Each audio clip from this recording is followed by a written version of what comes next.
Welcome to the Independent Artist Podcast, sponsored by the National Association of Independent Artists. Also sponsored by Zapplication. I'm Will Armstrong, and I'm a mixed media artist. I'm Douglas Sigworth, glassblower. Join our conversations with professional working artists. Welcome back, artists and artisans. Here we are. It's the podcast, Independent Artist Podcast, back for another week. Douglas, how are you, sir? I'm going to use my usual I'm good, but I'm actually a little bit run down. Had the COVID booster and my flu shot yesterday, so it's a pajama day all day today. So lucky it's not a video podcast. Yeah, that knocked me out actually worse.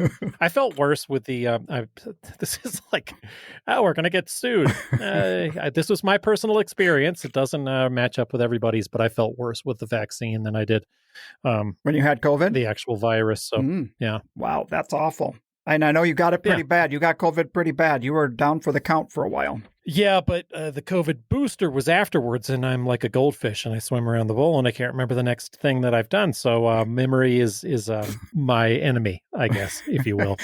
How'd your van do going back home? Did you guys drive okay? Everything work out? Everything was good. Are you going somewhere with this, or? Hey, I'm going somewhere. It's like Vandemic 23 is what we're dealing with. I feel like every single person that I've talked to has had car troubles or van troubles, including our dear friend Matt Hemminghouse, who had his van stolen. How awful. I mean, it doesn't even drive like a, and this is probably why they nabbed it, because it was easy to hotwire or whatever. But yeah, right out of the artist parking from between 9 a.m. and 5:30 when he went back to get it, somebody nabbed it, went for a joyride. What a nightmare to have all your stuff broken down on the street, and we just go back to get our van, and it's gone. Mm-hmm. And it'd be like, it wouldn't have been towed because it was parked in artist parking. So that goes right to it getting stolen. So my heart goes out to him on that one. He ended up piling it all into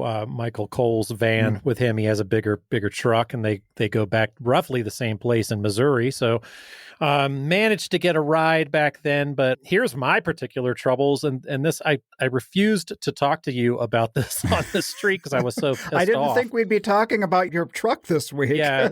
So when I was on the way, and maybe we'll post this picture because it almost looks like a painting, but it was like 8 o'clock in the morning. The sun should have been well up, and it is night dark outside with that inky, like ominous sky. And I drove my truck like through the dark burgundy red to get to Kansas City from Santa Fe. Like the way the front was limed up. Oh my God. I drove 3.5 hours, which was the remainder of my trip that morning, in the burgundy, right? And I'm dealing with hail and wind. It's pushing me all over the road.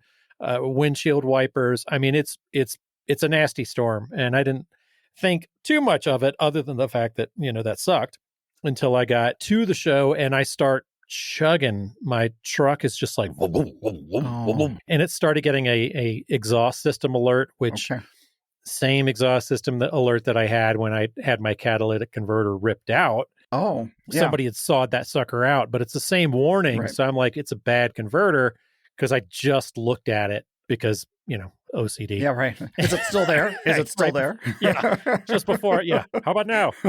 So I took it to a mechanic. God love Sharon Spiller for being. I was like, Sharon, you live in Kansas City. Who's a good mechanic? Oh, right. Good guy. Well, I called him. He shifted me out to somebody else because I have diesel. Went to these guys, and they're like, they bring back my air filter. He's like, I think we found the problem. Yeah. I had so much water in the cars are designed to be able to drive through rain, folks, but there was so much water coming into my intake and just blowing up under the hood that my air filter got completely soaked and sucked into the intake. So, oh my God. Too heavy. It got way too heavy and just sucked right in there. So he pulls out this mangled spitball of an air filter. He's like, well, looked pretty clean. It's not your fault. But anyway, got a new air filter, got home. But that sounds like over. It was even though it was worrisome, it seemed like a pretty quick fix. Yeah, easy fix. But, I don't know how you are with those 12-hour drives. I'm a huge I don't know. Once it gets dark, I can't see that well. Yeah, no. I can't see anymore. I know. So, starting the trip at 10 a.m. as opposed to 7 a.m., and I wasn't going to make it. Mm-hmm. So, and getting to fall, we have these shorter days. So end of summer, into fall drives tend to be shorter days on the road than when we got sunlight till late. Yeah. Good point. Well, hey, you coined a phrase this weekend when I heard through the grapevine that there's a new Will Armstrong-ism. Can you talk about this productive zero or useful zero, something in regards? It's like, fuck that. No. There was nothing productive about that zero. No, there was nothing productive about it. You ever have a bad night and you're at the end, if opening night happens at Plaza, it's 5 to 10. It's like, I did bad, like 0 sales. Okay. But like everybody that I talked to all the people that I felt like I was going to sell to for the rest of the weekend. And it's like, well, that was, I did my work, I laid the groundwork, and I was talking to Jeff Zachman about that. And I said, it was like it was a 0, but it felt like a productive 0. And he was like, he laughed. And he's like, yeah, it was a productive 0 tonight. And I talked to him later in the weekend. He was like, that 0 was not productive. There was nothing productive about it. That was not a productive 0. That was just a regular old shitty 0. Oh, bummer. So, God. But whatever. I don't want to hear your sympathies. We all take our lumps, right? We do take them. That's true. We absolutely do. So I did fine. It was mediocre. Yeah. But some people did great. Some people did whatever. But it's like any show. How many shows? Right? Any show. Yeah. We sometimes are heroes or losers or somewhere in between. So whatever. You just called me a loser. It's not cool. Yeah, sorry, man. You're just a huge loser. Not cool. I don't know. How many bad shows in a row does it take until you spiral into I suck? Well, for you, it's 1.5, right? One. Typically one. That's it. Yeah, one dip at the well. I'm like, nope. My work is passe. The industry has passed me by. Nobody thinks I'm young and cool anymore. I suck. Well, we had a situation I wanted to talk about. It's kind of funny. We had a couple of sales that were in the rain, but people didn't want to. They were like, we didn't have any way to get it home. Can you please bring it on Monday? And that's a lot of times it's part of our discussion with people is, yes, we'll deliver it. We'll hang whatever. So we have the pieces in the booth for the whole weekend with nice enticing red dots on them. But then it's like everywhere we turn, there's like either drunk people waving their hands around or kids. And suddenly we become extremely paranoid that these pieces that we were happy to sell might not end up going back to the place where they're going to go because they could get broken. So we had a little bit of a nerve wrack on that one. It doesn't belong to you anymore at that point. It's theirs. So you're like, oh God, I've got somebody else's super expensive thing in my booth. It's weird because, we're used to handling glass and moving it around, but suddenly after it's sold, the value kind of sinks in, like it's been given to you and then you might have to give it back. It's kind of a whole different feeling. Yeah, I feel the same way. You know what I started doing? And I'm not alone at this, but when I don't feel like doing the deliveries, I say, well, they're trying to negotiate it. And I always pitch them, hey, I've got an idea. Why don't I take it back to my hotel? I'll wrap it up tight and leave it with the bellman. You can pick it up at your leisure. You don't have to come back into the art show. And they're like, done. Because, that's a good way to do it. You've made your purchases, you don't typically want to come back. Yeah, totally. That's a good plan. Man, I don't know about you this weekend, but I got another great neighbor. Whenever we're next to the Graces, Keith and Sherry Grace, we have just a fantastic time, not necessarily just with the sales, but with, the camaraderie that they make for a really great neighbor. Well, I love those guys. They're really, really sweet people. I ran into them at the coffee shop. So, yeah. But it made me think about, so we had set up our booth where, we're 10 by 10 in a 12 by 12 space, and we spread ours apart from each other. So we were kind of like our alleyway was shared and we could sit and talk the whole weekend. Perfect. Yeah. But then and what he's talking about is, if Keith and Sherry slid to the left, Doug and Renee slid to the right, makes a 4-foot, almost gives you a corner. For sure. There. I did the same thing with my neighbors. Cool. Well, it made me think about how much I enjoyed spending the weekend with them. And then I thought to myself, are there ever the cases out there in art fair land where we don't want to be that up close and personal with our neighbors? You know what I mean? Oh, yeah. Almost most of the time. Like all the other times. All the other times, right. Yeah. No, I get you because I was lucky enough to be able to share space, that little alleyway in St. Louis with Michael Cole. And It just kind of was like a weekend long conversation. That's cool. And, but at the same time, yeah, I don't typically, I love to be able to dip in, talk to the neighbor and dip back out. And as long as you've got like the guy that, or you just say guy unisexually, just those guys, ambigenderly.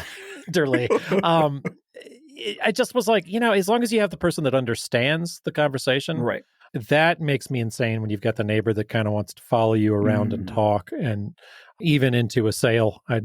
I've been known to physically push people. Oh, really? Just push, you get out, push. That's a good point, because I did notice, like, whenever Keith or Sherry would turn their head to look in their booth, or if I ever turned to look back into our booth, it's like conversation done. We could pick it up later. It's like customers first. They're pros.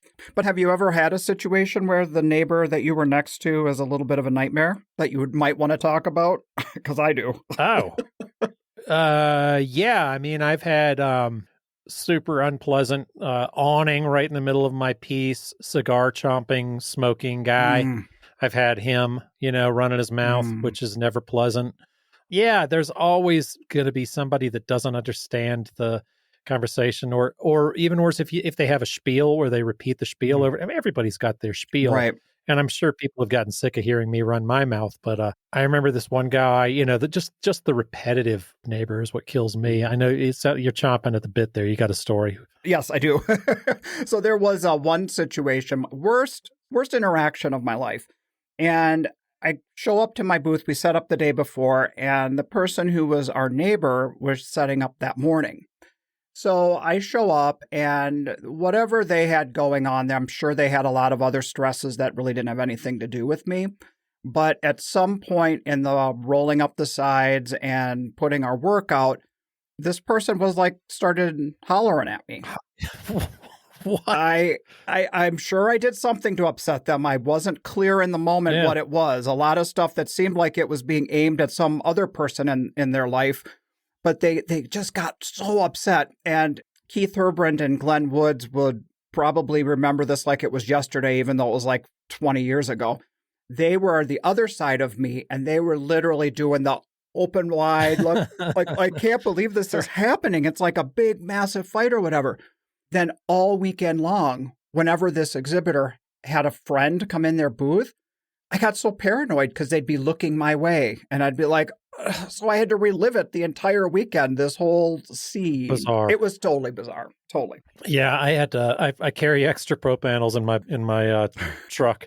And I had one, it was at, what's the show? 3rd Street portion of St. James. Oh. And they give you a ton of room. Everybody's kind of got a cornerish area, or I did. I don't remember exactly what it was, but I took my pro panels and I built a little box. I didn't even have, it was so obvious. I didn't have any artwork on it at all, but he was one of these must be nice neighbors. Oh. And he's like, must be nice to have a coffee. I was like, yeah, I bought it. Right. Like you would, Yeah. Oh, where'd you get that sandwich? I was like, from the sandwich store, you idiot. Go get your own sandwich. I'm like, I'm doing my thing. Right. And my neighbor, Bruce could tell how insane I was getting. He follows me to the bathroom, and I'm in the bathroom, or at the porta-john. He comes up to the porta-john and whispers in your, must be nice to take a dump. So, anyway, here's your nauseating banner for this week. Well, lucky you have the ability to build yourself a cubicle. You know what I mean? And just shut out. Oh, shut about. I'll build that wall. Yeah, I'm about to sail. Sorry, buddy. Oh, yeah, it was an interesting show. I thought, our good friends Amy and Phil, Amy Flynn, one of they had a tribute artist there, but it was not the same tribute artist. It was a tribute artist of the tribute artist. So it's like, really?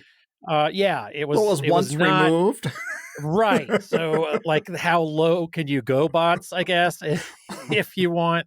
It was not a good scene. I kind of like, wow, those are the designs of the previous ripoff artist. It was kind of like a game of telephone. Yeah.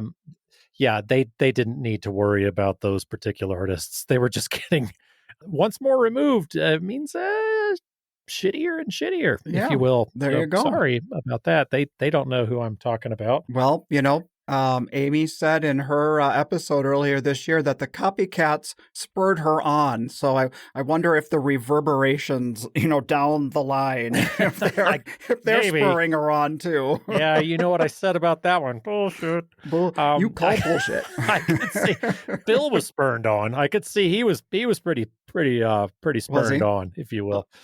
Just one of those scenes you run into, and it never. I don't know. We've all run into that kind of thing, whether it's somebody breaking the rules or whatever, but the more you talk to them or talk about it, it just shakes you off your game. So hopefully those guys were able to focus and have a good show. All right. Somewhere out there, Dylan Straczynski just took a drink, Will, just so you know. That's good. I'm here for your liver, Dylan. Hey, so this is something that is kind of interesting for art show artists, and I actually saw it brought up on one of the forums recently. And as artists, do you ever find that, our acquaintances in our world who aren't artists, maybe like family or friends who aren't artists, that if you use the phrase, I need to go to work or I'm ready to go to work, and they look at you like, oh, you got a job? You know what I mean? Like they don't understand what it means when we say we have to work. Absolutely. I mean, the beauty of our job is that we can take our time off when we like. And we can be flexible, but it has to be a job. I mean, the reality is we end up working a lot more than your typical 40-hour week. For sure. So, I don't know. I've developed a pretty good persona there. People just treat me like you're a banker. My wife runs a very nice screen for me. Oh, good. She's like, don't go out there. Don't talk to him. I'm sure they think I'm just a huge weirdo, but she takes, I think, the most of the fire on that one.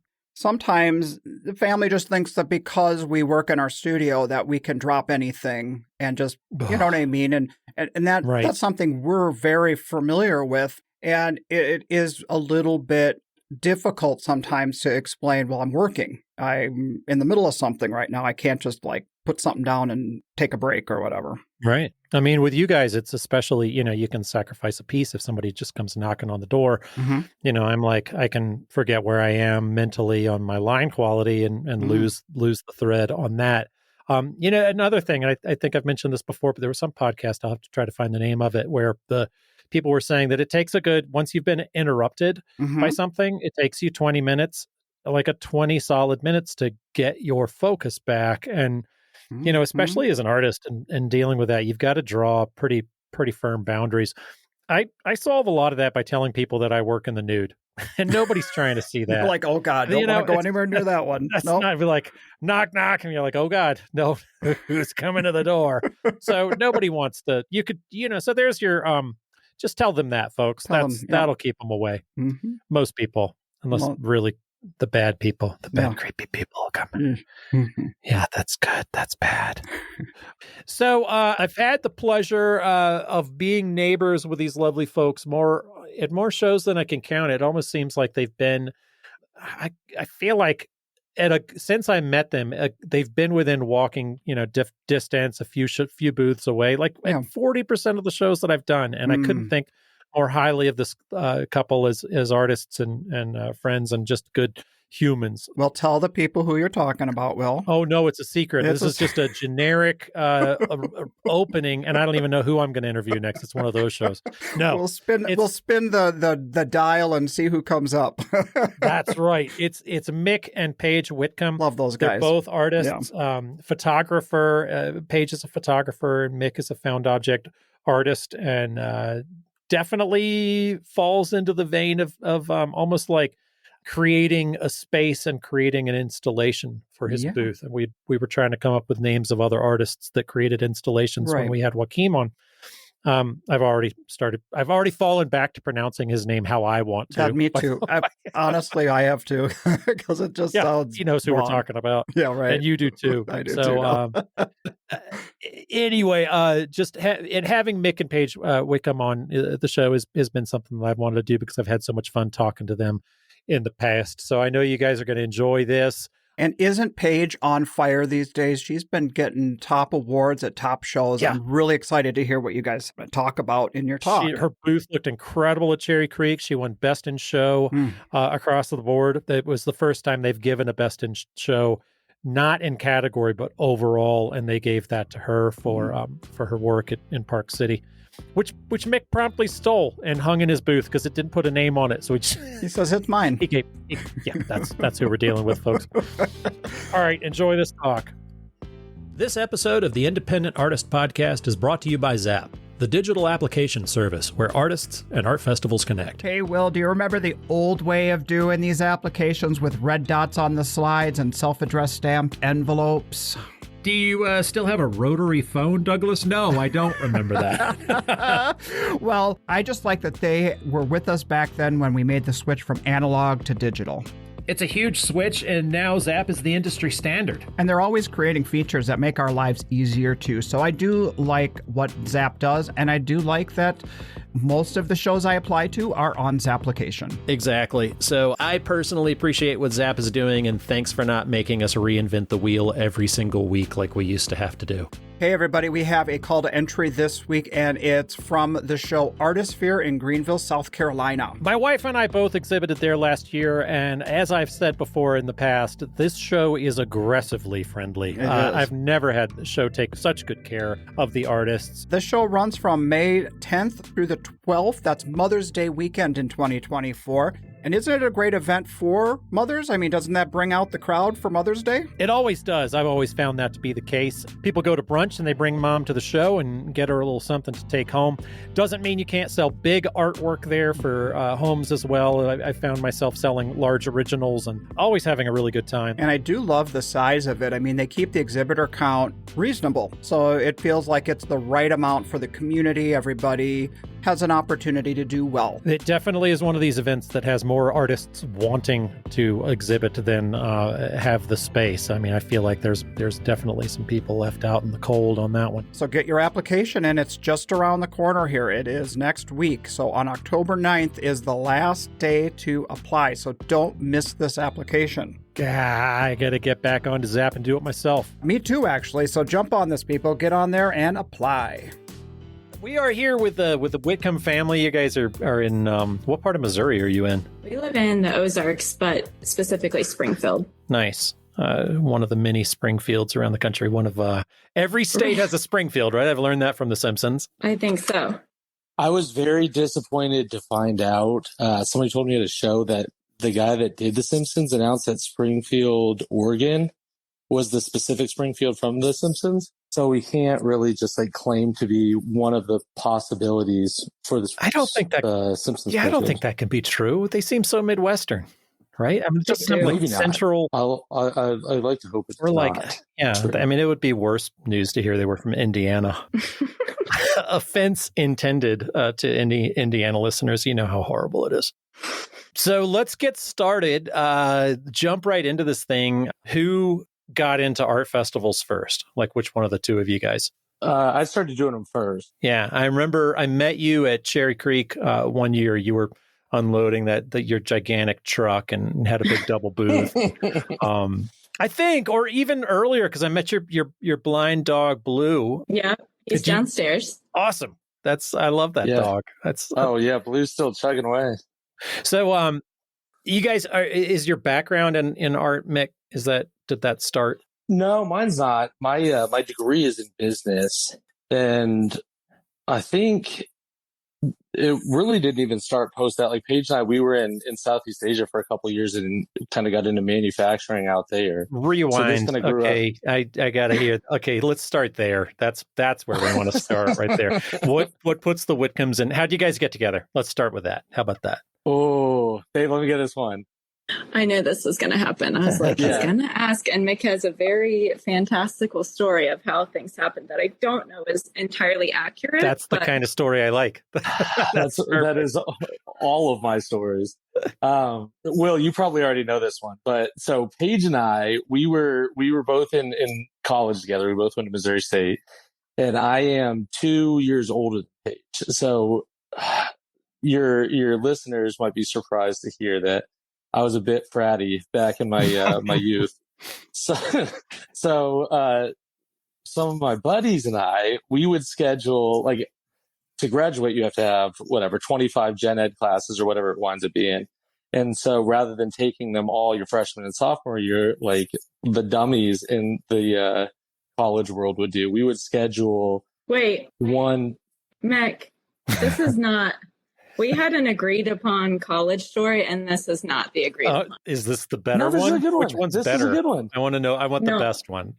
No. I do not want all of your listeners to know this version of events. Because okay. So I would schedule one class with my buddy Tyler. And Mick, I'm serious. Don't. God, I'm like already editing. Yeah, she's going to make us cut it anyway. Well, we had a class together in college, and I suppose the diluted version of it is my buddy Tyler was sitting next to Paige in class, and I had a way of kind of convincing him to drop out so I could scoot a seat to the side and put the moves on Paige, and that's where it all kind of began in terms of the romance, I suppose. So this is the say anything version versus like the Porky's version that. Yeah, I guess there's the on-camera and the off-camera version of my college pickup lines. All right, Paige, what's your version? No, that's a fine version. We'll go with that one. All right. Like I said, before this, I said, I know Will is going to ask how we met, and we have to agree that you will not go off on a tangent of something that may or may not be true. Okay. So this is an acceptable version of this. The thing that wasn't true is that I was fratty in my youth. I have been, quiet and he's so shy. Understated my entire life. I think the first time I hung out with you guys, you asked the server to bring you whatever largest vessel would carry your beer choice. It was like, you're like whatever. So we were accurate.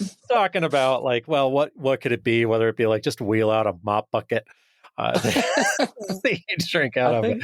I'd be happy with that. Yeah, sure. You offered me. I don't know. You're always there for offering whether it's a lukewarm beer or a cold one. However you got it, you're always the generous neighbor. Guy. Absolutely, you are. So you guys met in Missouri State. Is that what you said? Yep. Right. Yeah. What were you got? You mixed study in business. Paige, what are you studying? At the time, I was studying English literature. Okay.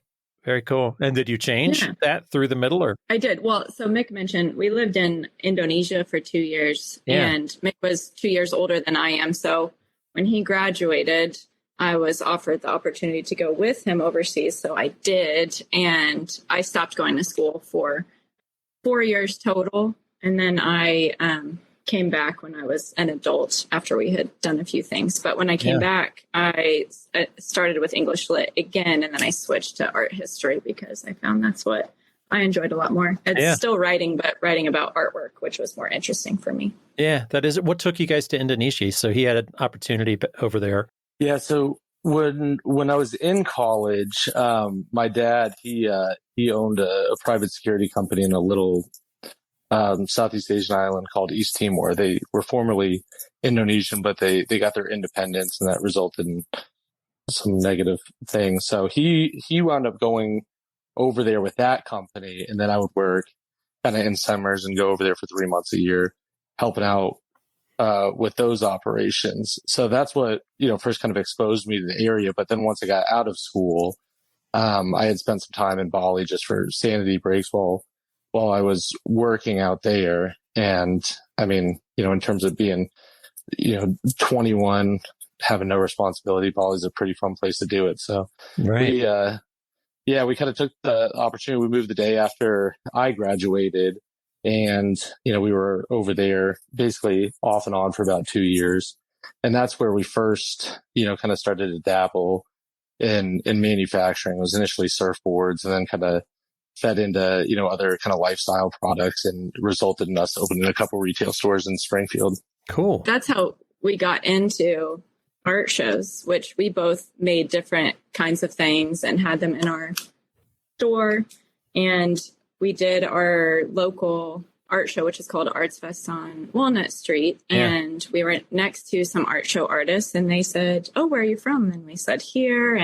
And they looked at Mick's work and they said, "Do you do this all the time, or are you just doing it because you're in Springfield and it's a local show?" And we were just doing it at the time because it was local. And they told us about this whole art show industry that we had no idea existed until somebody opened that door for us. So we're still very grateful for those people for telling us about it. Do you remember who they were?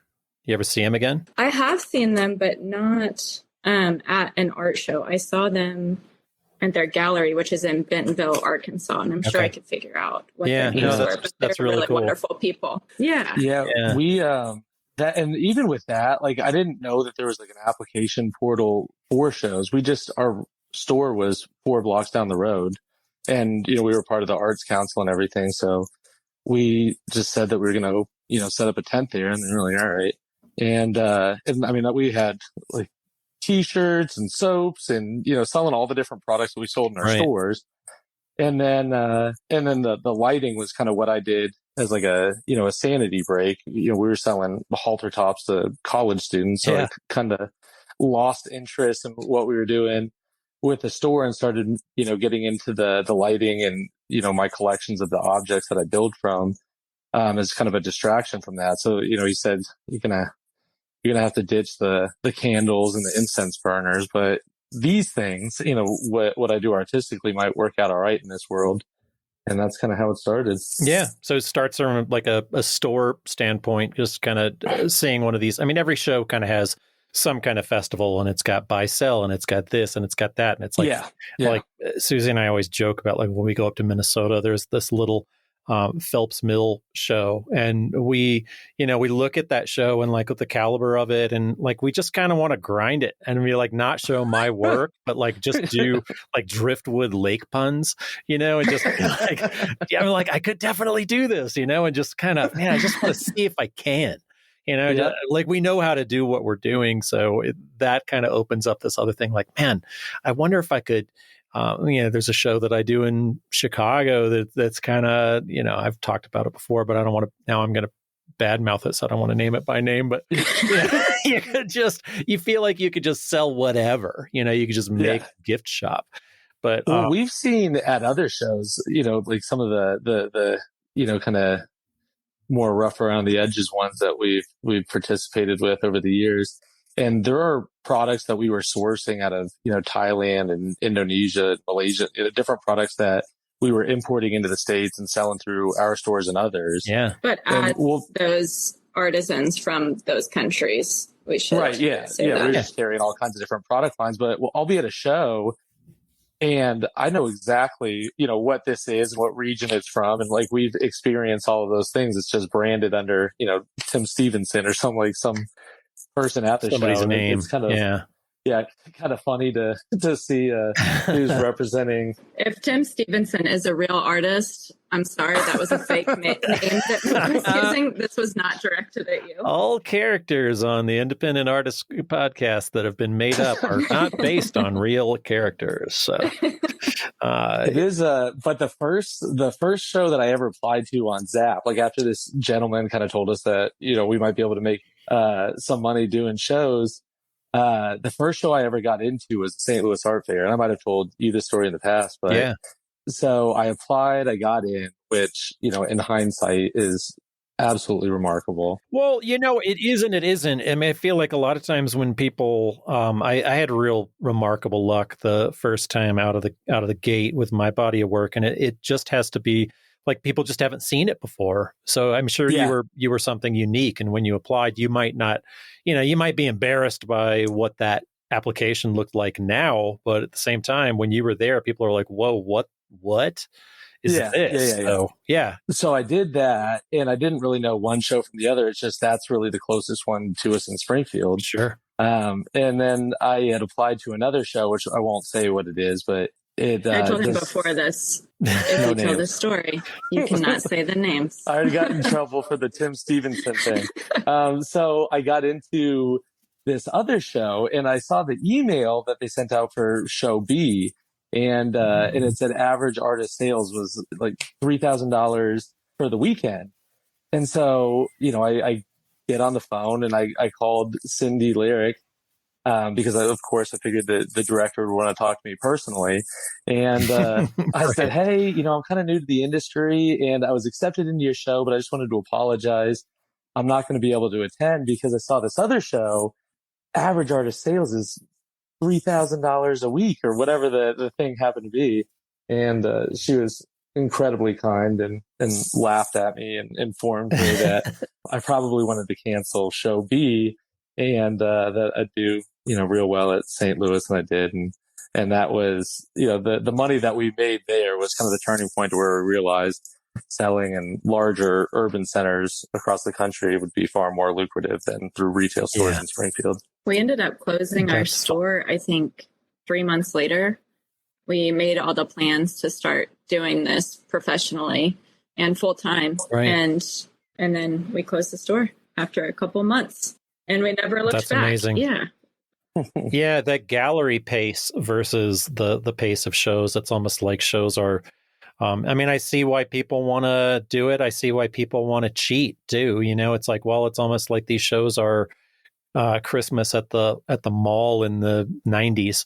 The mall is kicking and it's like the last week before Christmas. There's an urgency. We're only there for a weekend. Mm-hmm. It comes with a high level. So I get it. And it's also, what you're talking about is similar to, why people don't want to do galleries and why they don't want to sit there. The energy is a lot different. But would you ever want to go back to that, like open up something else, or is that? I don't know that we ever will. There's a lot of temptation for me just because, like with what I try to do with my booth display, like I really love kind of creating an entire like environment, kind of placing people in this world of the past. And I think that helps people kind of absorb the stories that I try to tell, with what I do artistically. Right. So I'm kind of burdened by the fact that, we have to be able to, erect it and break it down in, 3-day increments or 2-day increments sometimes. Yeah. So does that affect the shows that you do? Like what you are willing to do, like the morning setups or just a 2-day show? Are you only looking for longer ones? Or are you willing still to do these short shows? No, I do them all. I mean, we're just gluttons for punishment, and Paige is in considerably better shape than I am. So she usually pulls the weight in terms of setup and breakdown. But we do, like, we've done a bunch of the Florida shows with the morning setups, and it's never ideal, but we're usually able to get through it. But if I did, like, we had a longer term installation, even if it was like quarterly pop-ups or something, we have so many remarkable things just in our collections and showrooms. And, we can bring our nicer leather bound books and, some of the really remarkable decorative objects to kind of frame the theme and the time period of the pieces that we build from in terms of the actual artwork.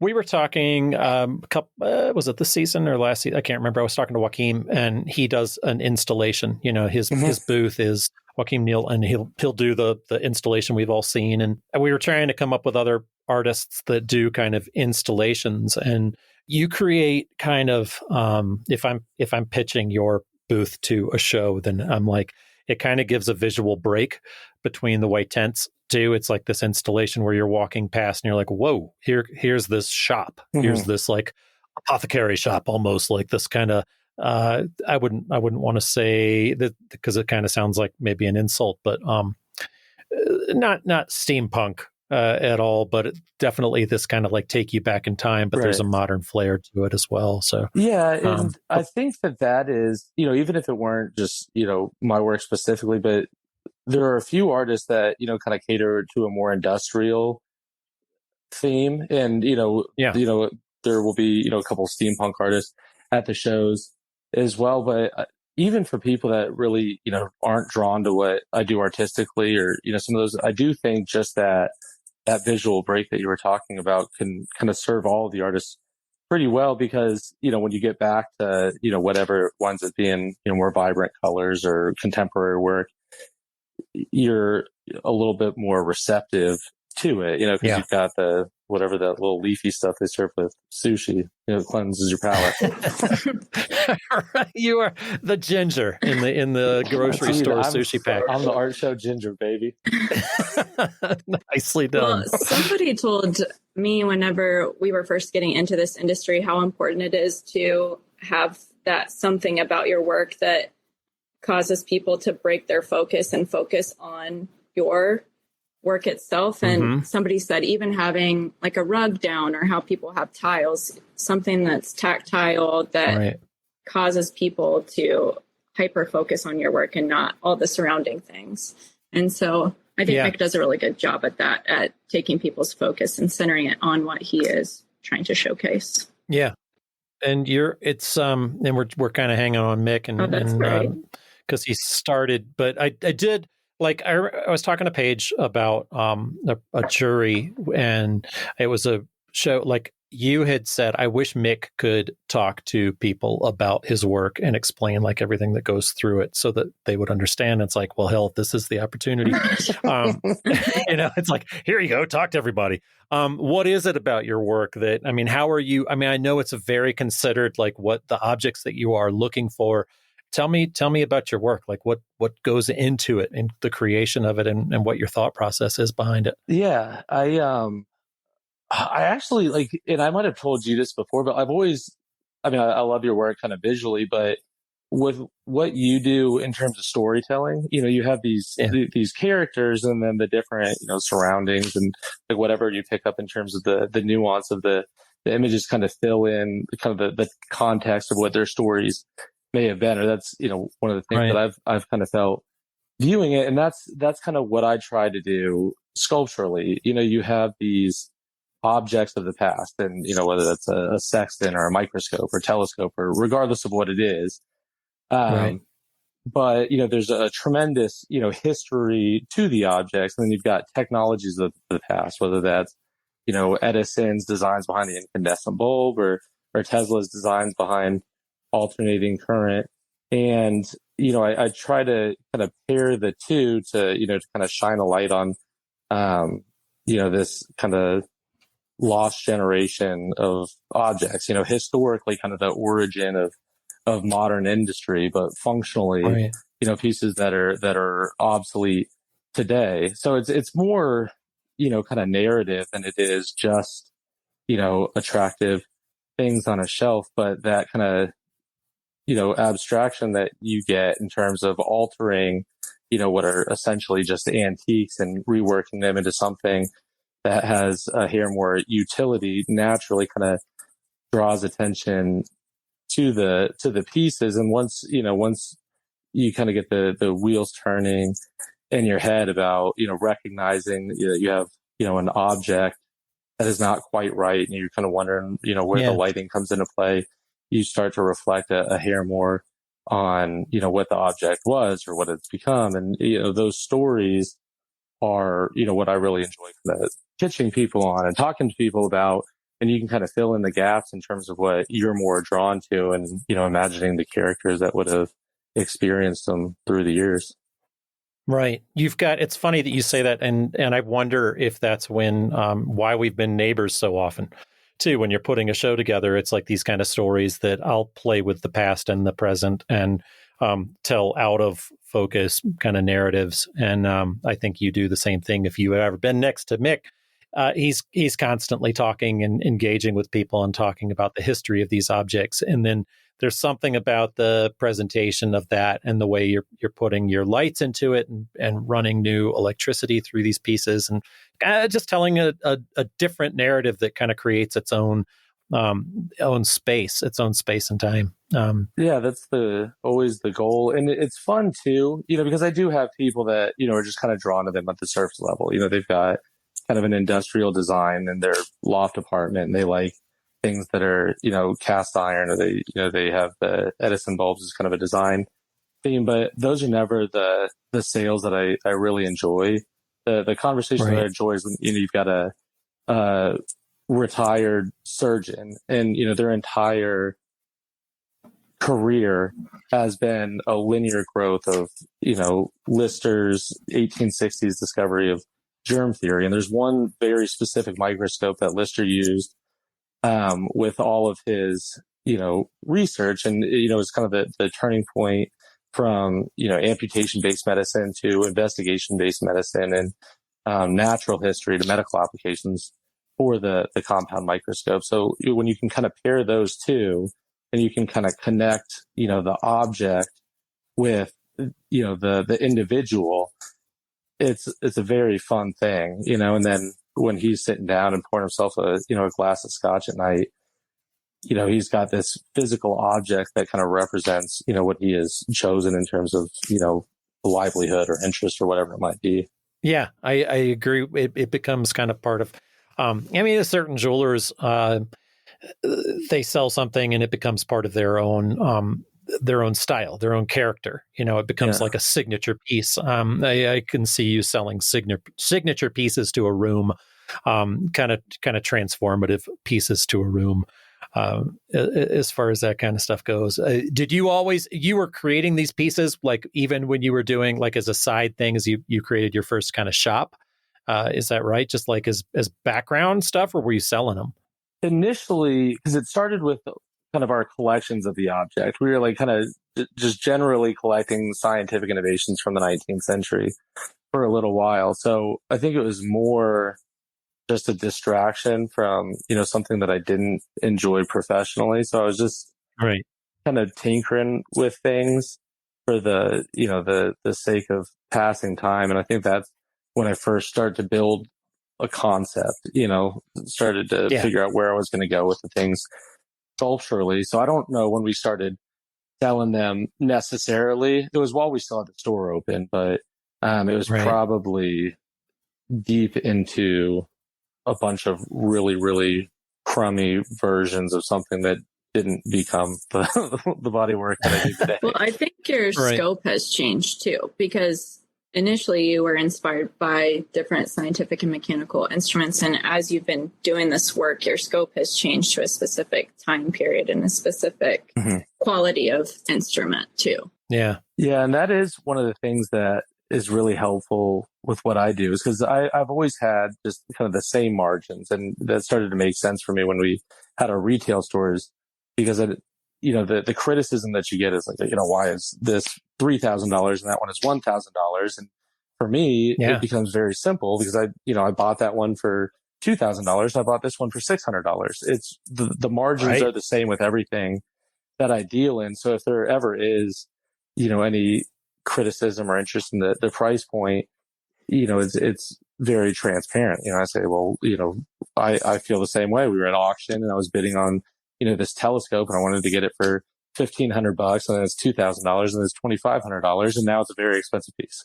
So that is one of the things that's kind of fun about dealing in found objects, is when we're doing shows to where we need to accommodate a lower price point, I'll build from, objects that are less notable historically, things that are not quite as complete in terms of the condition. And then when we're doing, really high-end shows to where there's, a demographic that is, receptive to those higher price points, I can go nuts. I've got remarkable pieces of history, and I don't have to, I don't have any insecurity about what the price point might be. I can build from, ticker tapes and, 18th century observation telescopes and these things that are usually priced, higher than what I would feel comfortable selling. But if you're in Sun Valley, Idaho, you don't have to have the same, concerns as, when you're in Arkansas. Right. Yeah, that makes sense. But I mean, you never know who you're going to find in Arkansas. That's true. Because you never know. Waltons down there. Yeah. Right. Oh man. I was at Fort Worth one year when, one of the Walton family was walking down the street, and it was early. Oh, wow. The show had just opened up, and those in the know were kind of like, stiffening up there. Like, oh my God, there's more money than God. Just walked down the street, and this woman, her jewelry booth next to me, I was getting ready to tell her who it was. And she was like, the lady comes in. It's like, seriously, the richest lady in America. And you're like, here's my card. I'll be open in 10 minutes. Oh my gosh. We're like, wow. Yeah, she was super offended. We're like, yep, you just offended the richest lady in the world. Oh my gosh. I mean, that's not even an exaggeration. Oh my Is gosh. the richest lady in the world? All right. So we've tell me, so you guys go on like big kind of, do you do mostly auction, or do you kind of picking kind of things? Is American Pickers kind of the bane of your existence for making your prices go sky high, or how's that looking? I think, yeah, I think more than anything, it has just convinced people at art shows that like finding the things that I build from is incredibly easy, because they're like, oh, I saw something old turn up in a barn on a TV show, and it's a very, finding a hay trolley from the 1920s is a very different endeavor than finding a Victorian harp scale or something along those lines. Right. So when we first were starting, we found more in that kind of like picking avenue, stopping into different antique stores and stuff. But that was mostly just because we hadn't honed in on quite so specific of a time period or a theme as I have now. Like everything that I deal in now falls in line where there was, or in the time period that there was innovation in the way of early electric current. So the bulbs, the sockets, the cord, everything that I add to the pieces in terms of hardware is historically 100% historically in line with the time period of the objects that I build from. So it's a much more specific time period of objects that we seek out, and that, kind of requires us to go to more notable auction houses in terms of finding really remarkable pieces. And more than anything, I'll take those pieces, which, maybe that's a Galileo era observation telescope, a $50,000 telescope, and we'll trade that to collectors that we deal in. One $50,000 instrument that should obviously never be altered, should stay as part of a museum or some institutional collection. And I'll trade that $50,000 instrument for 25 $2,000 instruments. And those $2,000 instruments, there's something that is damaged or they're not salvageable mechanically, and I can alter them without, having some sort of panic attack about destroying history. Interesting. So you do respect that kind of thing. You have vendors or people that deal in that kind of stuff that you can call. Like you find stuff and your eyes light up and you're like, holy crap!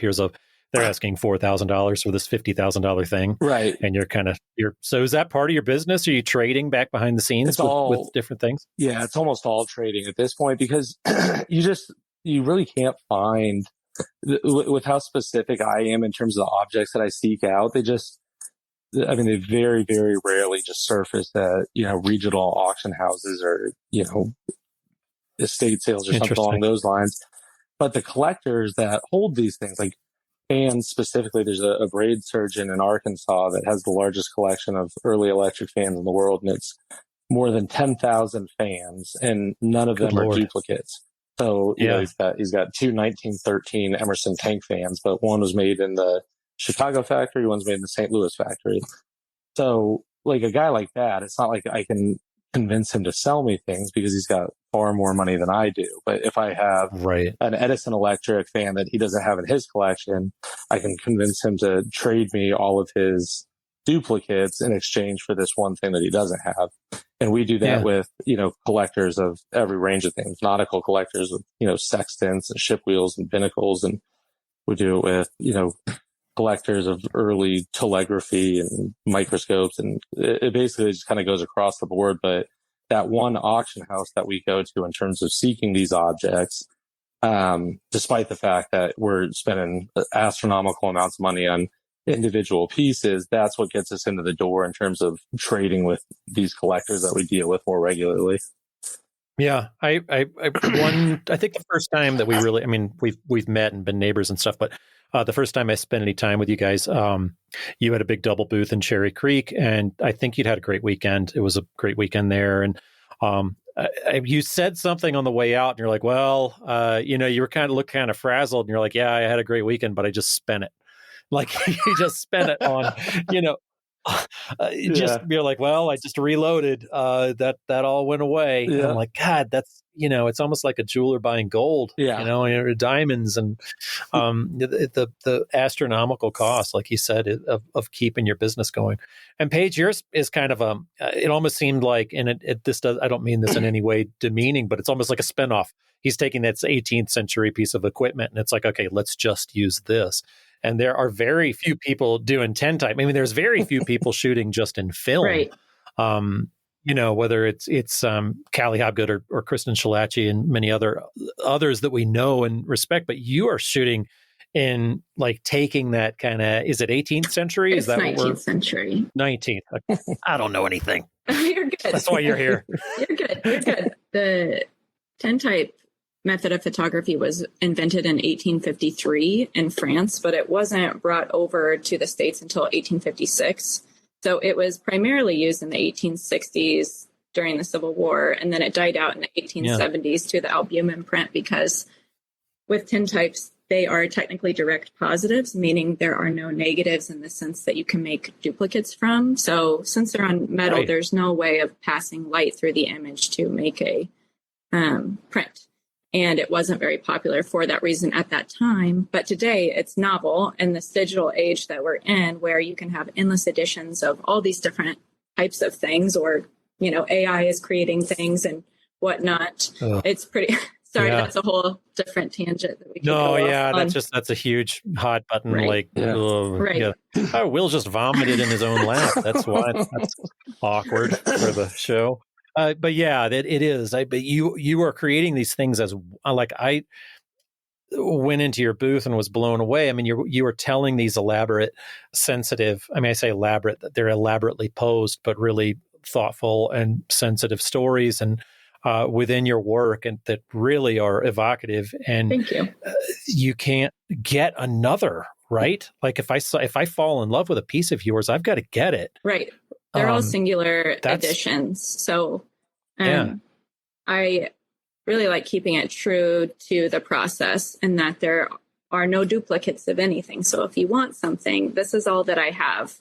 I will say I've gone to some location and I've staged an entire scene. I will take a few photos at that scene. However, different lighting, different chemical flares, the models have different movements, all these different things happen that contribute to each image looking entirely different from the next. But if there is an image that you look at and you think, I have to have it, then that is the only one that I have. Right. You better get it. Yeah, that's insane. Like that there's an immediacy to your work, like a painter almost, that doesn't duplicate or revisit compositions. That there's an immediacy that if when it's gone, it's gone. It's good for me. Kind of Beth Bajorsky too. I get really bored. Even say I've had an image for like 5 shows, which of course I've had images for longer than that, but course. I get sick of looking at things. So I'll get tired of it myself. And then sometimes I'll come back to it and I'll really enjoy it again. But for me, it keeps me moving and keeps pushing me to create more work and to keep challenging myself. And I think that's been good to always be creating. That's something Mick and I were discussing before coming on the podcast, was just our different creative processes. And I think something we have in common is that we both get really antsy if we're not doing something creative. That doesn't mean that we have to be constantly making our work, but we have different outlets that we like to express that creativity. And I really like to cook. A lot of what we do together also is restoring historic homes or historic buildings, and that's creative in its own right. So we both just always have to be constantly moving and working on different things, or we just get anxious. So I guess that's a good thing that we're both workaholics. Yeah, that is. I mean, you guys, that's Susie and I like sitting around. That's we don't make anything sitting. No, I'm kidding. But no, I mean, we talk about that all the time about work, and we as artists end up working so much more. Like we dictate our own hours, but Douglas and I were talking about that at the beginning of the show. But what that ends up being is just working a lot harder than even 40-hour weeks. It's just you're constant. Like 40-hour week would be a vacation almost. Yeah, but it's enjoyable work, I will say. But sometimes it would be nice to get away from it. Like definitely. Like this morning, I was making a doctor's appointment and I was trying to do the scheduling, and I was like, well, let me look at my schedule. And I had all these just tiny little things that you have to do, like send invoice, call, check in, or whatever it is. And I was like, I can do it at this time. And she said, oh, that sounds nice to work for yourself? And I said, it is, but I also never stop working. Right. Yeah, that's so nice. You get to work for yourself. It's like, well, yeah, I can go have lunch with this person and just take a break and not have to ask anybody. But right. Yeah, then I'm going to work. Yeah, I'm behind, or I don't know. People don't end up respecting your time, and that ends up being hard. Right. But okay, so when you're talking about when you guys work, you have to take these. How big is your camera? Well, like, what do you right work here, with? But how big is the size, Mick? I'm bad with like weight and size. The camera. So Paige is very specific about only using historic equipment. There are certain collodion artists that will adapt modern cameras with backplates that will allow them to shoot wet plate. And then there are kind of the purists, and Paige, winds up falling in that camp. So her actual equipment is original to the 19th century, resulting in the camera being probably right here. 50 pounds. Can you see it? Yeah. So the camera's probably 50 pounds. Yeah. And on kind of a tripod that's like, 3 or 4 feet tall, so it's a pretty substantial piece of equipment. And you are like, when you're doing those plates, I'm seeing your work is not small. Well, I will say I shoot on 8x10, and then the really big pieces in my booth are enlargements of the plates. So it's a combination of historic method of photography with contemporary technology. I do an archival film scan of the 8x10 plate and then make an enlargement from that, which historically that would not have been possible. But because of today's technology, we're able to do that. And then those are all still 1 out of 1. And every enlargement comes with the plate it's enlarged from. So it's like me giving you the negative, even though it's a direct positive. But, some photographers used to do that. So that I'm not making any copies of this image. That's incredible, even though you have the ability to make copies of it. And that goes back to me just being sick of looking at my own work all the time. Yeah. Well, I think there's something really admirable about that, and also kind of like mind-boggling, to be honest. Just kind of like, oh my God, that's so much work. But then you get to put a certain price point on it. I would imagine that can keep that lucrative and keep you in business too. Sure. I do think it all balances out. There are times where I think, wow, I could be making a lot more money if I offered prints just from people asking for them, and or shows that are more print shows, where that's what the buyer is after. But for me, I've learned that I actually kind of like the waiting game, because I really enjoy having those connections with my clients and being able to talk to them and hear what they're bringing to the table, what they see in the image, which might not always be what I intended, but I really appreciate that. And so I really appreciate having those interconnected conversations that are more thoughtful and enjoyable for me as a person. So I think I'd prefer to wait and sell it to that one person that I know really, really, really wants it. And that's just the way I've done it, and I am sticking to it.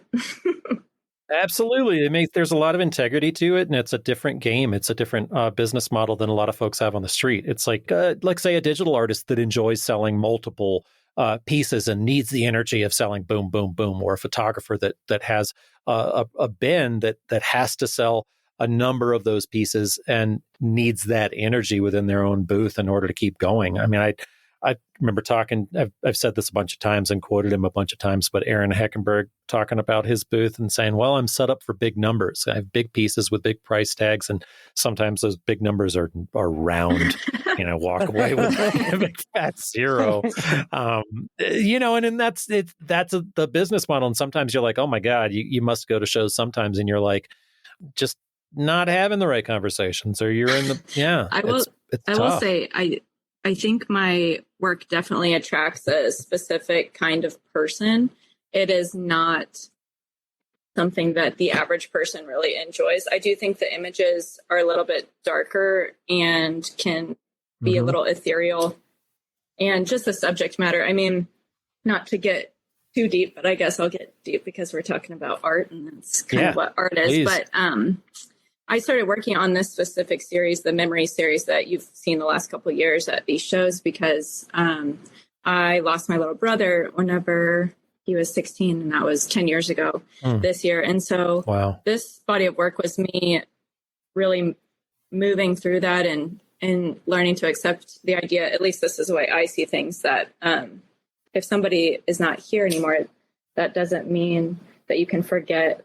It's important to keep people in your memory and to remember the positive times that you had with them. So I wanted to create images that would evoke that feeling in others. And it's really interesting, the emotional responses I will get from people. I've had people cry in my booth, and then I'm crying with them. And it can be challenging, but ultimately it's the most rewarding, because I want my work to make people feel something, even if they see the images and say, that's a ghost, scary. I think any reaction is a good reaction, but I also appreciate the interactions where people are really connecting to the work in a deeper level. Yeah, I think a lot of people's instinct when somebody passes away is to not bring them up ever. And I think that's, my wife has kind of taught me the opposite of that. And she's like, no, somebody passes away, I want to talk about them. I want to celebrate them. And I'm kind of like, my family always was. I mean, I come from a really small family. I had 5 cousins, and one of them died of testicular cancer really young. And I mean, I was in high school, but thank you. And my parents didn't tell my sister. Like, that's the kind of family that, so we're getting together at the holidays, and she was like, well, is Tommy coming over?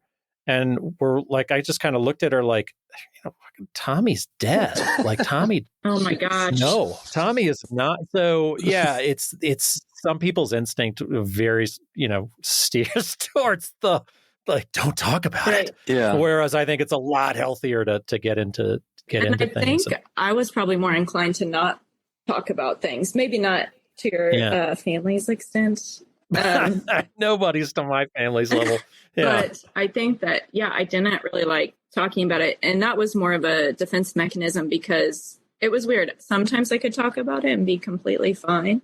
And then sometimes at the drop of a hat, I would just be bawling, crying. And I didn't want to be doing that in public at that time. And so working through this has allowed me to see the silver lining and to get through it and be able to talk about those more challenging topics in a positive way. Yeah, that's amazing. And you've got to have pretty meaningful, memorable sales, because you have to have these interactions with people that are so deeply personal. Well, whenever we were in Park City, I sold to a customer, and it was the funniest interaction, because I met him and I remember his sister-in-law who he was with, and she came back the next day.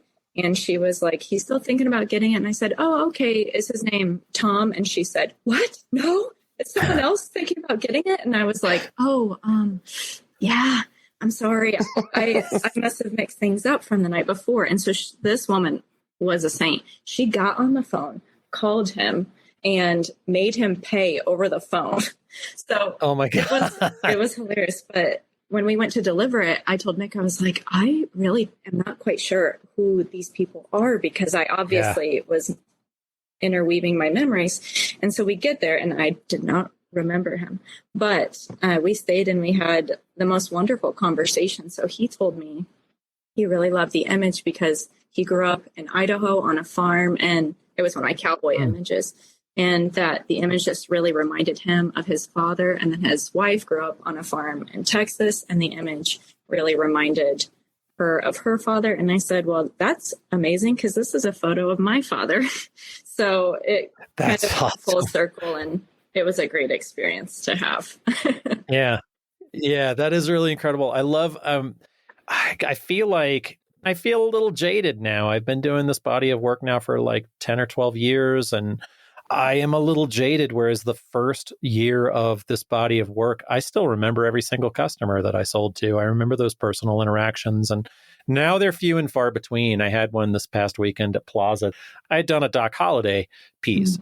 So it's a portrait of Doc Holliday on this map that's been in my family for generations, the native territories of the West. So those maps were created to control the people that lived there. So it's kind of a mix between the dark history in the background and the, what we love about the West and kind of our privilege of what we can then enjoy about the West with these legends So real history versus the tall tales and lies versus storytelling and things like that. So that's the genesis behind that series.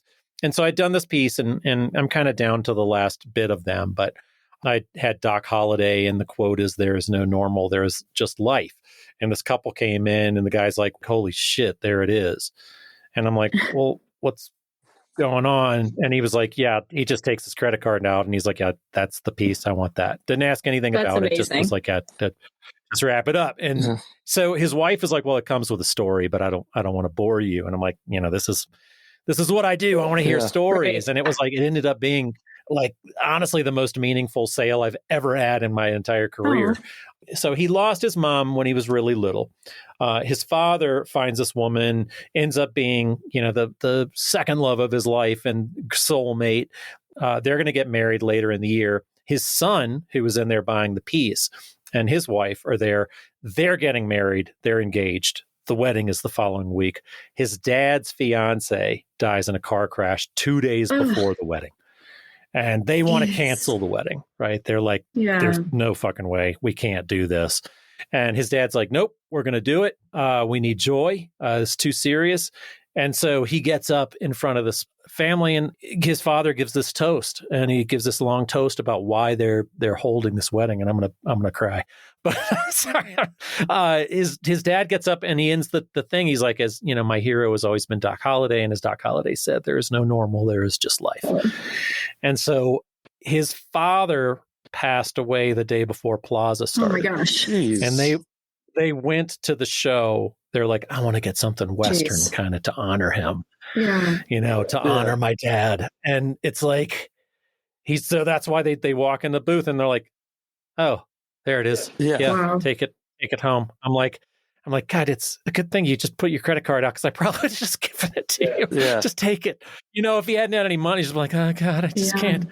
So, we're all crying. It's that kind of personal thing. Yeah. Like, that's why we do it. And Plaza wasn't a very good show for me this year. It just kind of sucked. It wasn't for us. I wouldn't have done. Heard that.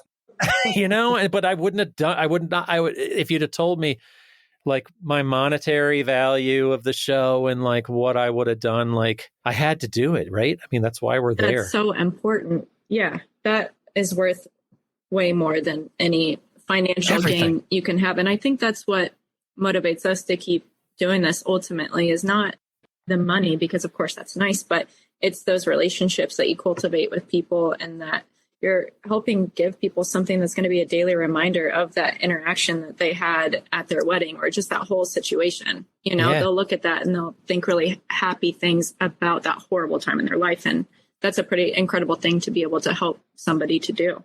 It is. Well, that's another thing that I really love about like Paige's work, being entirely originals, and, other people that really focus on originals, is because of that, that kind of experience that you have remains between you and them, as opposed to like, if you have, 1,000 prints of said piece, it kind of dilutes that, like, that experience that you have kind of passing along the artwork that I get to see. Right. Paige have with, the bigger pieces that she sells, to those customers. Right. Yeah, it's true. It's true. It's like that kind of deep personal storytelling that we try to achieve. And sometimes, like, the thing, it's so funny because I was, somebody had asked me about those portraits, and I was like, they're too specific. Art shows need non-specific work. Mm-hmm. I need the very right person to buy it.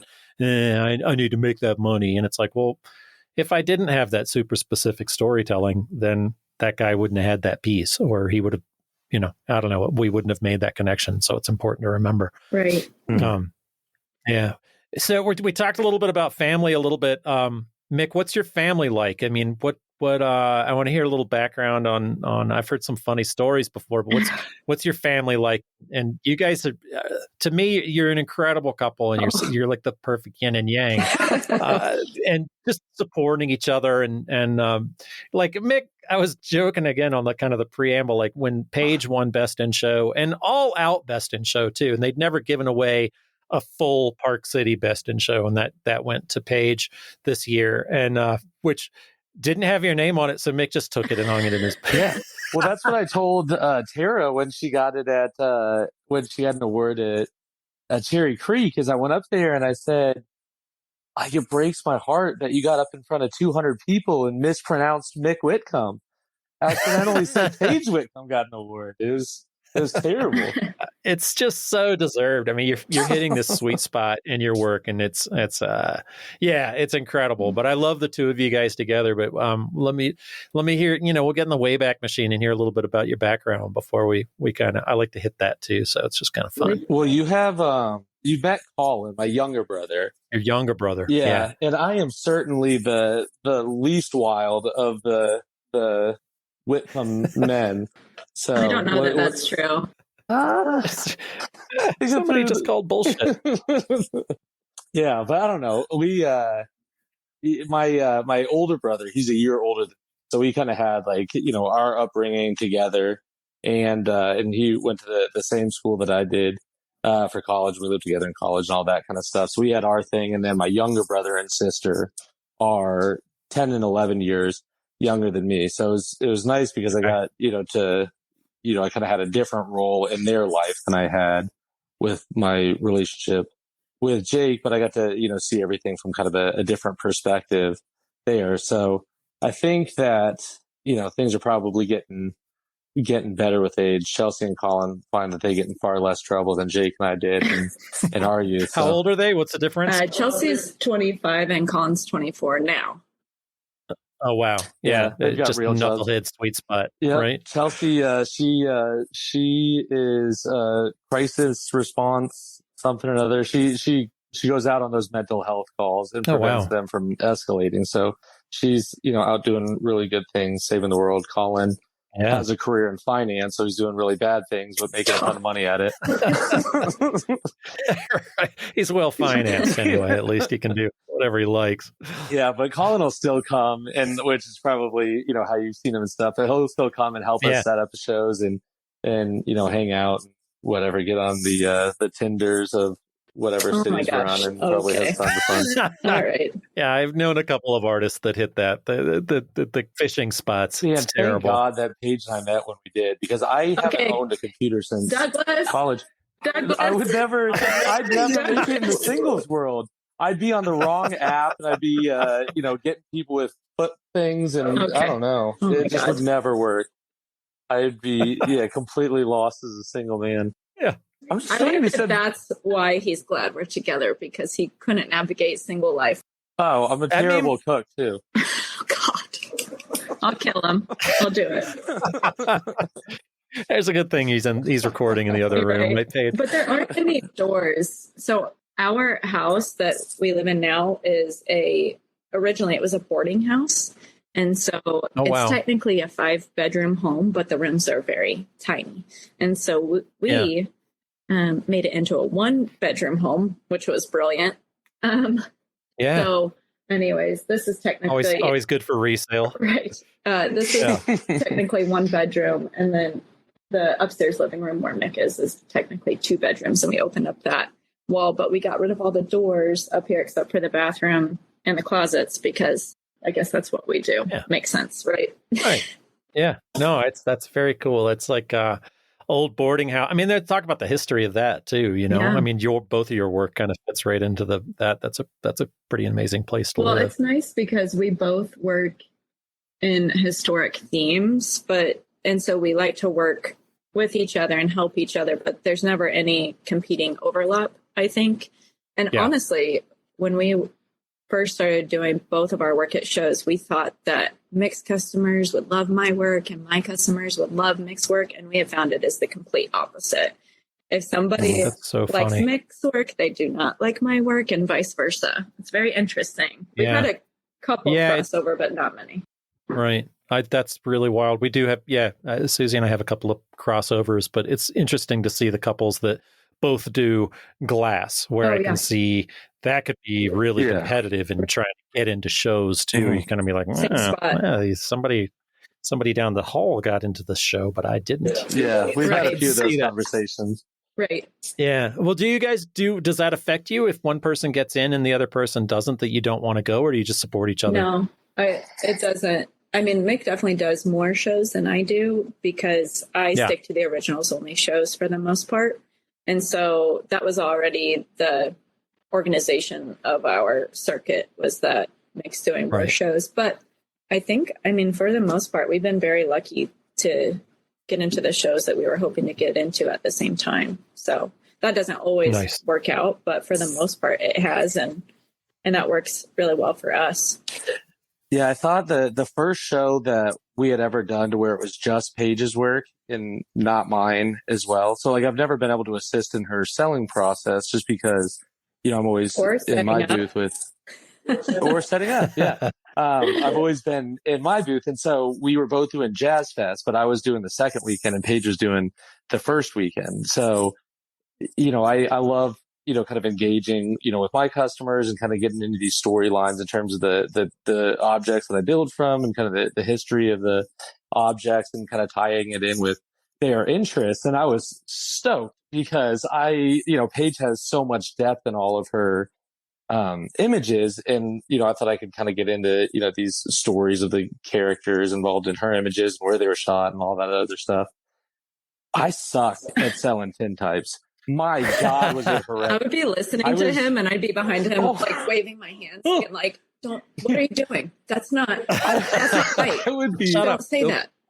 Oh man, I would be mid conversation with somebody that was, you know, kind enough to show an interest, and I would just bail right in the middle of talking. Like I would get like 3 minutes in, and I just realized it was so bad that I was just humiliated continuing forward, and I would just, you know, turn around and take off, and Paige would have to step in and tell them what was actually happening. Well, I think what the problem is that we all have these same lines that we repeat over and over and over, where you almost become robotic in communicating with people. I have even repeated myself saying the same thing to someone. They're like, yeah, you just told us that. I'm like, okay, this show's really long. Give me a break. Yeah. Oh, well, I've said, hi, how are you folks doing to the same person? Oh, yeah. You know, are these people like, hey, how are you folks doing today? It's great to see you. They're like, they just kind of look at me funny. I'm like, just said that, didn't I? They're like, yeah. I do that all the time when people are coming back to pick up the piece that they bought, like, you know, 11 minutes earlier. And I'm like, guys, let me know if I can answer any questions for you. These are all blah, blah, blah, blah. And they're like, yeah, we just gave you $1,000 12 minutes ago. All right, we're here to pick up our piece. We're like, yeah, I don't know. Yeah. That's fine. I really appreciate that sale. Never don't ring a bell. So that's $1,000. Yeah, Paige is talking about, you know, crying with her customers and these meaningful reactions. I can't even remember the ones that I'm wrapping packages for. But I think at Jazz Fest the issue is that Mick has never been with me in my booth, so he doesn't know those one-liners or the oversimplification of my process that makes it more palatable for the everyday person that's walking by. Right. And so Mick understands my process, like the chemical process, but that's been part of my challenge in doing these shows, was finding a way to communicate what I do to people without overcomplicating it, because most people aren't familiar with film, let alone a 19th century method of photography. So it was just a learning experience for both of us to be together with my work, and, you know. Totally. I mean, there's something about what we do for a living. You have to learn to read people, and you have to learn to read that glaze over when you've told too much. Right. And you're like, oh, and it's funny to certain people, you'd be like, wow, you've already glazed over. That's, you know, I haven't even, I mean, then you just kind of fade out and you can just say whatever. Yeah. And they kind of like, so you just do the thing. I'm like, yep. Yeah. Right. I can tell you don't care. So I'll wait for you to respond. No big deal. Well, I go I forget to pay attention to other people's emotions in a conversation because I'm mostly concentrated on just myself. And I mean, the number of Paige gives me shit about this all the time. Is like the number of people that have committed to buy something and then they give me the credit card. I'll be like, take their money, run the card. Well, yeah, they'll say I want to buy this one because it's blue, and I'm like, you know what? That is an 1893 Kidder shock therapy device, and you're never going to believe this, but Kidder was the first North American. It's already sold, and like just and then run the card.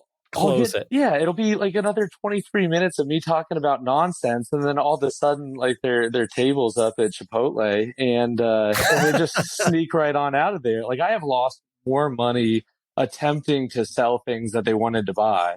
And if I would That's hilarious. have just, taken what was given to me.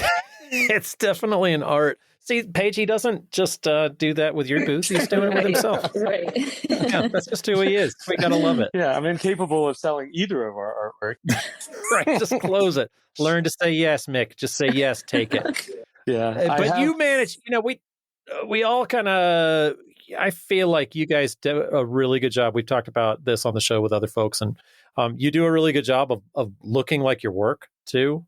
Like people want to buy a piece of you, they want to buy a piece of you guys and kind of take it home because it's like, well, you look like your work and you're selling your work and you're, amicable. You guys are both pretty. This is radio. We can say that. The Whitcombs are pretty, folks. So, but does that ever get into a situation where you got to walk into the other person's booth and be like, all right, out, just get the hell out of here. Just chase them off. I don't No. Usually it's my personality that drives them off. So if there was something to being pretty, that doesn't make up for the things that come out of my mouth. And Paige is one of my favorite pastimes is making men who hit on me feel very uncomfortable. So yeah, that's a skill that I have. Yeah, Paige is not subtle. How do you do it? A lot of times if people say something that's offensive, I will just look at them and not say anything and just keep looking at them. And then people will just keep talking and I won't respond. I won't say anything. I just stand there. And then eventually what usually happens is somebody will say something nice and then be like, okay, well, thanks, and then leave. So I just literally don't say a word. Ooh, I got a good story for you. So we did have this come up one time, and this was it was a while before COVID, but we were doing Ann Arbor, which is usually a gem in terms of really obnoxious conversations, and so we're doing Ann Arbor, and old Betty Yeager was doing the show as well. And so it was an artist. It wasn't a patron at the show. And I certainly will not say who the artist was, but he had said a couple of things to Paige that were very dismissive. And that was when she was helping me with my work, not knowing that Paige is very obviously the good artist of the marriage. No, don't say that. So... No, I mean, but you're both accomplished. She's an accomplished artist. You can, you're both. So you don't talk shit about Paige in like the context of art shows because she's been very widely celebrated with her work. And so we go over and we're just hanging out talking to Betty like you do, and we're talking shit about silly experiences at the show. I told her everything that happened, and Betty said, "Let me go over there." And I said, no. She said, I want to meet this man. Well, Mick, you weren't with me at this point in time. And this is how I got myself in trouble because she said, let me go over there. And I said, no. And she goes, well, I want to say hi to Mick. And I said, oh, okay. Duh. And so we go over there and she got me under the false pretense that she strictly wanted to speak with Mick. And she makes a beeline to this man and she asked him if he said all the things that I told her he said, and he said, well, yeah. He called Paige a worker monkey, and she didn't appreciate that. Well, and that was on top of a bunch of other just extremely sexist, gross things. Anyways, so she asked him if he said all those things, and he talked to it. And I don't remember all that she said to him, but Betty is very good at explaining to people why they shouldn't have those behaviors. And at the end of it, she told him that if he didn't behave himself, she was going to bend him over her knee and spank him. And this man was like 65. And, Betty telling someone they're going to spank him. But it wasn't even as courteous as that. She said, I will bend you over my knee and I will spank your ass. It's like if you're just going to just put a little icing on the cake. So then we had to finish. That was a breakdown, and we had to finish breaking down. And I was like, "Oh my god, dude!" Because I'd make eye contact with him, and I just didn't want to deal with him. And after he was packed up, he got in his car and he came over, and I was like, "Oh, great, here we go. He's gonna say something." And you know what he did? He said, "Here it comes." Your friend made a lot of really good points, and I'm sorry that I said those things to you. I wasn't meaning to be that rude. And I said, oh, well, thank you. Apology accepted. And then he left. Yeah, super nice dude. So I know, always has her friends back. Yeah, boom. Score another one for Betty. Yeah. Absolutely. She does. If she's in your corner, man, there's no more loyal friend. I love her. Yeah, sure. That's incredible. Man, I love ending it on a story. Does that feel good to you guys? Mick, you good? You feel? I feel great, man. I poured myself a couple ounces of my favorite bourbon and sat down to talk about Sasquatches with my boy. Thanks for letting us push everything back. Mick finally went to the doctor, and the good news is he does not think Mick needs surgery. So, thank God. So muscles, or as opposed to spine, he has or a double herniated disc. But that's good. He did some some witch doctor Wiccan earth worshiper stuff and popped my back. Okay. Did all of some those oregano things. in your ear. And yeah, I've got no love for chiropractors. I don't trust them. Okay. But at a certain point, my butt was pointing left and my shoulder was down, and somebody had to straighten me out. And I think you feel good. Been successful in doing it. Cool. I don't feel good, but I'm straighter looking. Yeah. I think people were getting kind of concerned for the shape of my body at he looked like the letter point, S. So I'm prettier. Man, I hate that. Take care of yourself. Get some help, Right. Yeah. I do so many stupid things on a regular basis. It's just absolutely remarkable. Yeah. We're not, you gotta be in it for the long haul, right? You just the fact that I've survived to the ripe age of 28 is pretty astounding. Oh my God. Okay. More tall tales. All right. You guys, thank you so much for doing this with me. I've been wanting to have you on for a while. Yeah. Dude, this is awesome. Thank you so much. Love you guys. Thank you. Yeah. Bye, Will. See you guys. All right. See you, bro. What a great talk you guys had, Will. Thanks so much for sitting down with them and sharing their story. Based out of how it feels to just hang out and talk with those guys, minus the beers, or maybe there were beers. I don't know. I'm not telling. Maybe. It's a video. It's not a video. It's what do you say? Just a podcast. No one's writing us up, so we do what we want. No, we're not cops. We're not cops. So yeah, it's always great to be able to talk to those guys, and it just feels like just a slice out of a friendship of conversation. It's nice to be able to ask them questions as opposed to just hanging out and telling dumb stories, which is what it typically is with those friends. Cool. Well, by the time this airs, we will be another year older. This is our birthday weekend coming up here as we record. I'm not taking one this year. No, you're skipping it? I heard you said you were going to take one. I'm not going to take one. Oh, the family's got some stuff planned, so I think whether I like it or not, I'm going to have a birthday this weekend. Okay. Yeah. What do you guys got going on? I got my shingles vaccine. That's what I had going on. You turn 50. Way to celebrate. Yeah, that's awesome. You get your shingles vaccine, which just is a good reminder of how old you are. Yeah, you get your AARP card, too, to go with it there, buddy. Is it 50 or is it 55? I don't pay attention to that stuff. I don't know. That goes in the garbage. Yeah, get your discounts. Right. You take them. You can have mine, too. Mm-hmm. But yeah, how are you guys celebrating in any way special? Yeah, we're getting together with the fam, and there have been some different discussions. When you get to a certain age when the kids, kind of take over the whole planning of things and you just get to show up. So that's kind of a fun feeling right there. Yeah. Oh, that is nice. That is nice. I'm going to go to a cross-country meet, and then we're going to go to brunch. And then, no, I don't know. I don't really, there's not a big, we'll see. Yeah, I'm not planning anything, but we'll see what my wife has planned. And she always treats me very well. So she does really nice things. I mean, me personally, I'm like, it's 53. I don't really need a birthday. Yeah, it's fine. But she'll do something special, I'm sure. But well, for those listeners out there who are new to the podcast and don't know what we're talking about, Will and I have birthdays one day apart. Literally, his Saturday the 30th of September, and I'm October 1st. So when we found out that our birthdays were that close together, it was like kind of weird. It's especially since we're so similar. Well, our road mom said she knew all along. She always called us brothers, and I guess it's true. Goddamn, that's crazy. Talking about old Beth Radke, we got to get her on. Give her something to look forward to at some point. Yeah, definitely. Talk to a retired artist on the other side of the scales. There, you just said a bad word. She hates that word. Retired is not in her vernacular. No, she's not retired.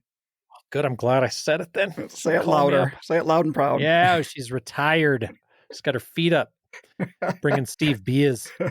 Folks, I had a good time talking to y'all, but it's time to get back to work. I hope you have good luck in the getting ramped up on social media and getting worked up. This is always the time of year when shows start to wane a little bit and everybody seems to start getting really nasty. Oh, right. They're itching for a fight.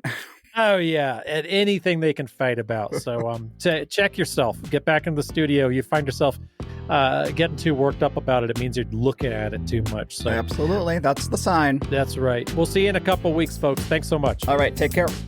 This podcast is brought to you by the National Association of Independent Artists. The website is naiaartists.org. Also sponsored by Zapplication. That's zapplication.org. And while you're at it, find us on social media and engage in these conversations. Be sure to subscribe to this podcast to be notified when we release new episodes. Oh, and if you like the show, we'd love it if you would give us your 5-star rating and offer up your most creative review on your podcast streaming service. See you next time.